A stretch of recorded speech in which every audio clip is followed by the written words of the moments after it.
북쪽에서 내려오는 큰 민족,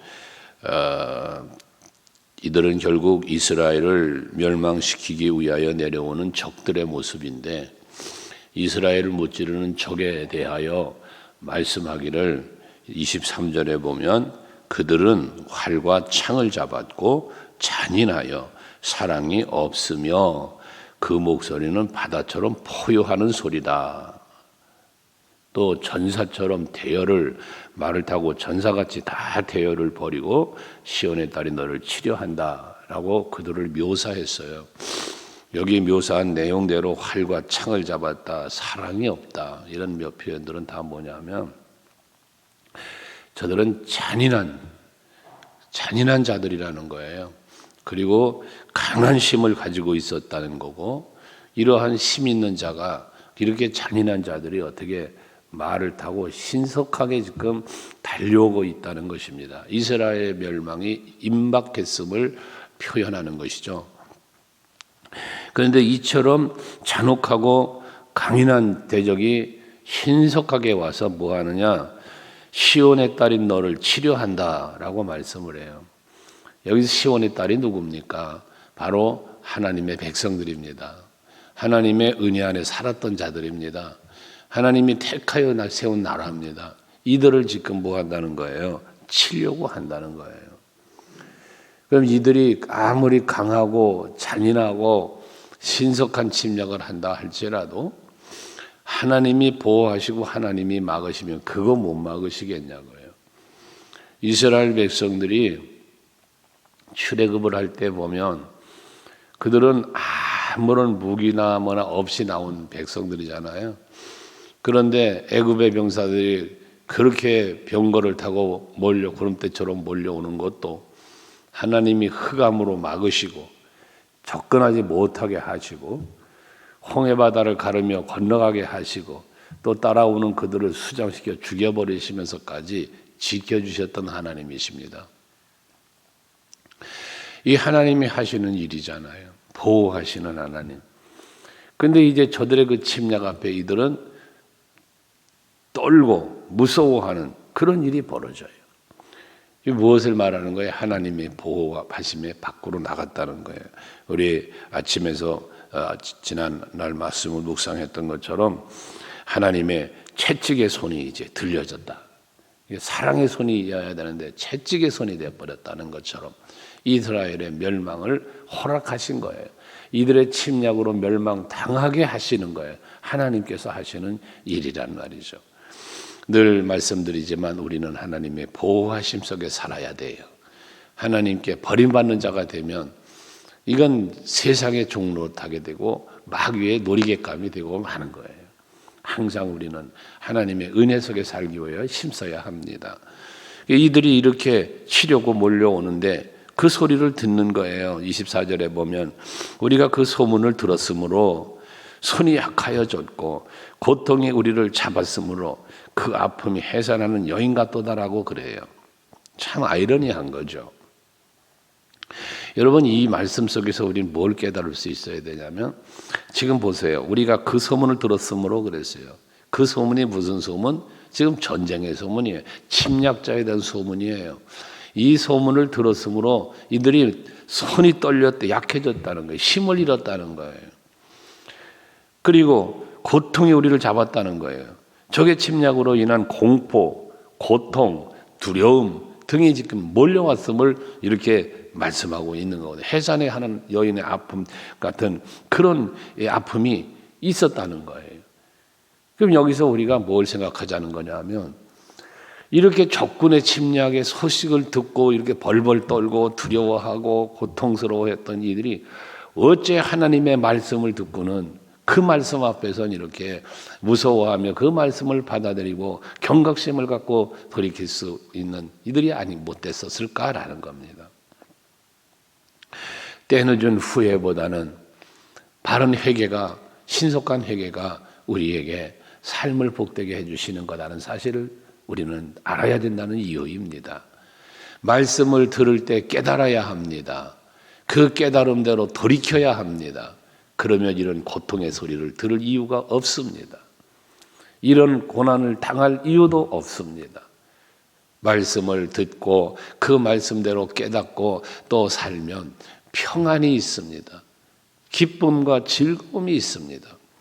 왜 로마서 5장에서 어제 수요 예배도 말씀하는 중에 잠깐 묵상했지만 하나님과 더불어 화평을 누리자 그랬습니다. 하나님과 우리와의 관계는 화평한 관계가 되어야 되는 거지.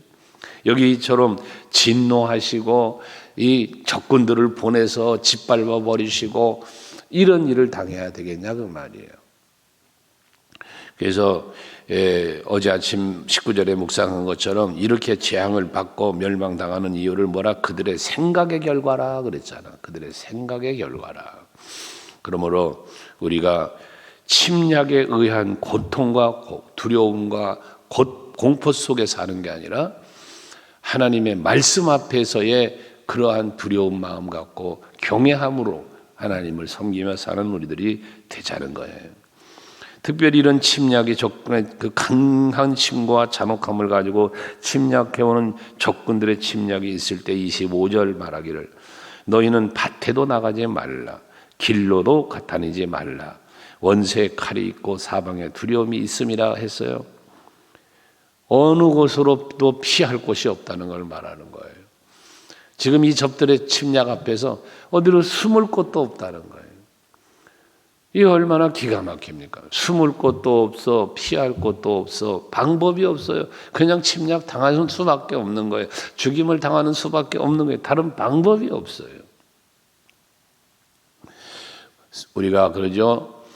사방으로 우겨싸임을 당한다. 사방으로 우겨싸임을 당한다. 고린도후서 4장에서 말씀하는 내용들인데요.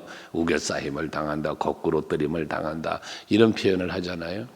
그런데 하나님이 우리 가운데 계시면 보배로운 우리 속에 보배로운 예수를 모시고 있으면 거꾸로 뜸을 당하여도 일어날 것이고 우겨싸임을 당하여도 또 그곳에서부터 건져주실 것이고 하나님은 그러신다잖아요. 조건이 뭐예요? 보배로운 주 예수를 내 안에 모시고 있을 때 질그릇 같은 나 같은 존재, 질그릇 같았던 내게 보배로운 예수가 계시면 이런 일이 벌어진다는 거예요. 그런데 이들에겐 지금 뭐 했습니까? 여호와가 계시질 않아요. 그를 모시지 않았어요.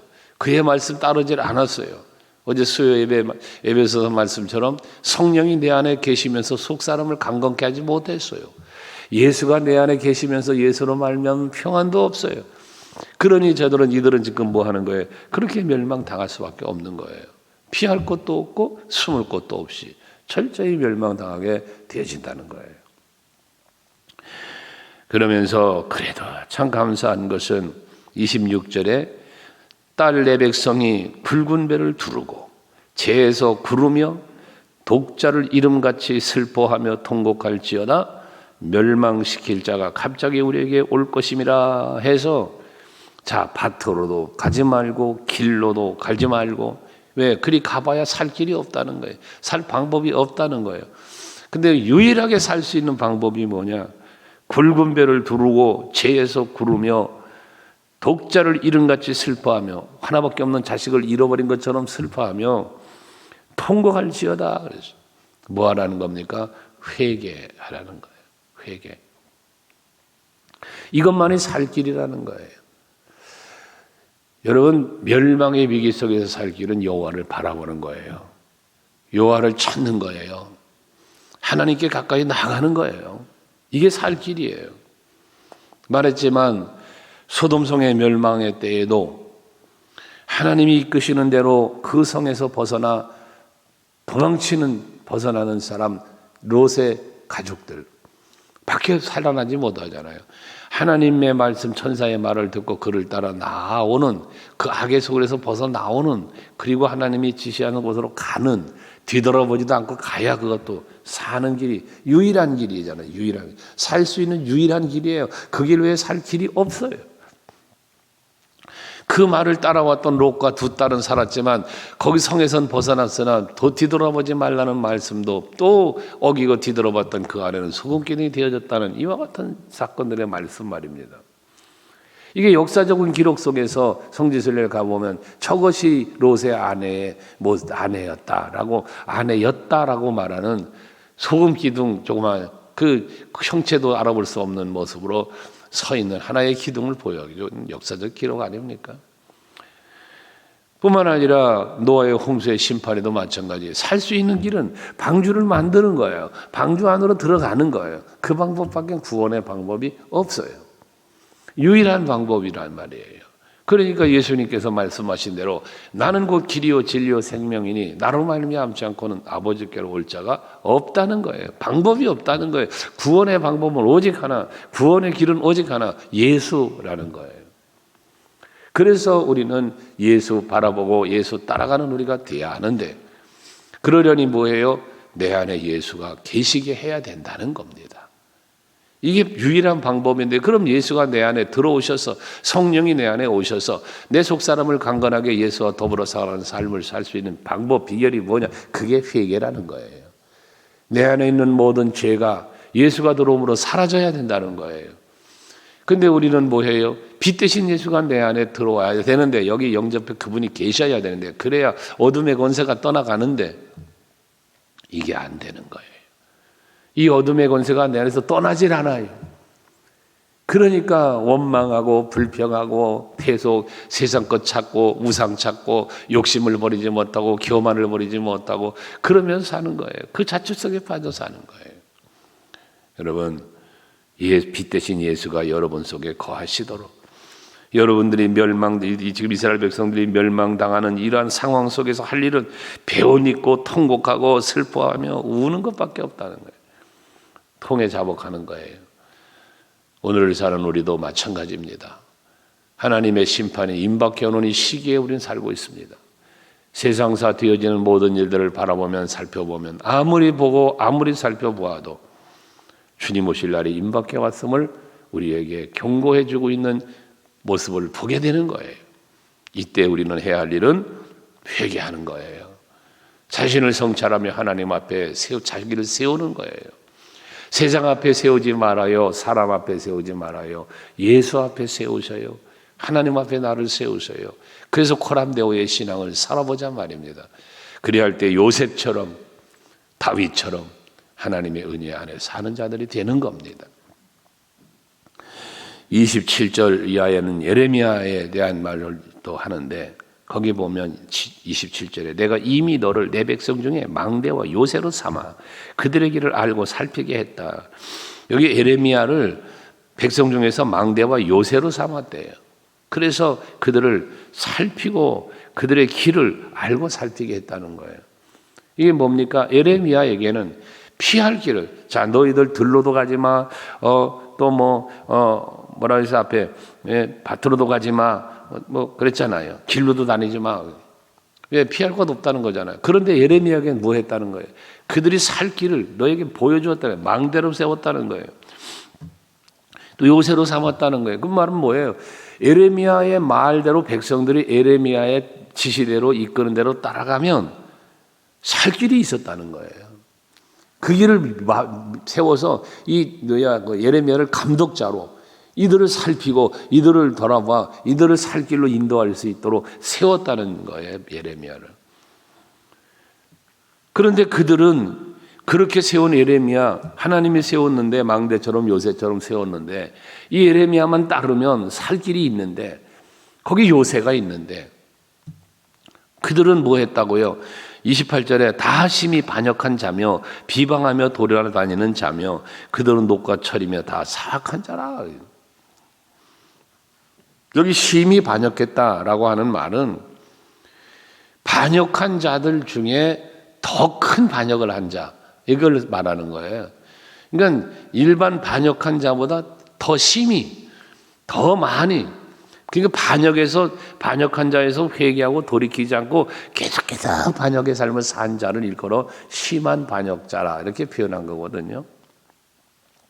뿐만 아니라 세상에 비방하며 돌아다니는, 저 예레미야 저 사람 헛소리하고 있어, 저 사람 뭐 저런 말을 해 라며 비방하며 돌아다녔다는 거예요. 선지자의 말을 경각심을 갖고 받아들이고 그리고 그 스스로가 변화되는 삶을 살아야 했음에도 불구하고 그러지 않고 오히려 그를 비방했다는 거예요. 그러면서 결국 그들은 놋과 철이며 다 사악한 자다. 이 놋과 철이라는 말을 했는데, 이 놋과 철은 무엇을 말하냐면 유다 백성들의 그 완악함. 그리고 저들은 하나님 앞에 무가치한 자가 되었다는 이야기예요. 물론 놋도 철도 필요하죠. 무기를 만들거나 필요하잖아요. 근데 여기서 놋과 철이라고 비유한 건 뭘 말하냐면, 뒤에 이제 그런 말이 나오는데 30절에 사람들이 그들을 내버린 은이라 부르게 될 것은 여호와께서 그들을 버렸다라고 말씀하고 있어요. 또 29절에는 풀무불로 불로 단련을 하면, 풀무불로 단련하는 건 무엇 때문에 단련해요? 불순물을 제거하고 뭔가를 자기가 원하는 걸 채취하기 위한 거잖아요. 근데 여긴 뭘 하는, 이 말씀으로 비유하면 뭐냐면 은을 찾는 거예요. 은. 그래서 은을 골라내기 위해서 지금 불로 단련하면서 불순물을 제거시키는 거란 말이에요. 근데 이렇게 은을 찾아내려고 불순물을 골라내는데 이들은 뭐가 됐단 말이에요? 놋과 철이 되었다는 거예요. 하나님이 찾는 백성이 되지 않았다는 거예요. 하나님이 원하는 백성으로 살지 않았다는 거예요.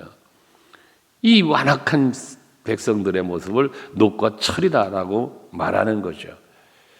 그러면서 얼마나 강렬하게 그 풀무불을 이리 불었으면 29절에 보면 그 불이 납이 살라져서 단련하는 자의 일이 헛되게 되느니라. 이와 같이 악한 자가 제거되지 아니하나니. 골라내기 위한 온전한 것만 골라내기 위해서 악한 것을 자꾸 불로 태우는데, 이 악한 게 워낙 악한 게 많다 보고 이게 안 되니까 그냥 이 골라내고자까지 다 타버리게 된다는 거예요. 무엇을 말하는 겁니까? 하나님이 찾으시는 의인, 하나님이 찾으시는 그 참 믿음으로 사는 사람을 찾아내려고 연단하는데 없다는 거예요. 없어. 다 타버릴 정도로 그때까지 순수함이 안 나온다는 거예요. 그러니까 결국은 뭐라 말하냐? 전 녹과철과 같은 저들이 되었어 했는데, 그 말하기를, 그 사람들이 그들을 말하기를 내버린 은이라, 내버린 은이다. 이게 뭡니까? 은으로 추출되어서 사용될 만한 은이 되지 못하고 버려진 은이라는 말이거든요.